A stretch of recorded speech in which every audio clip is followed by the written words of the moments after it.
inisiatif yang keluar. Tapi mana itu semua Bapak Ibu?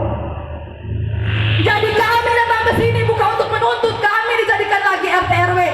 Tidak terpilih pun tak mengapa. Kalaupun kami kalah, tapi kalah secara terhormat. Betul tidak Bapak Ibu? Baik Bapak Ibu.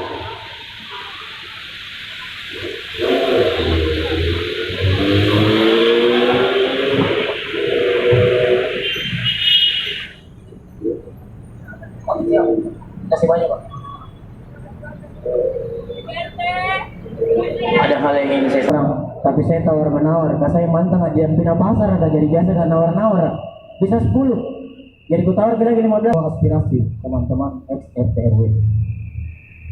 Sebelum itu saya menyampaikan kepada bapak-bapak, ibu-ibu, saudara-saudaraku sekalian, bagaimana kita kemudian menyampaikan apa yang menjadi bentuk protes kita di dalam dengan bijak. Bapak Ibu adalah tokoh masyarakat yang baik.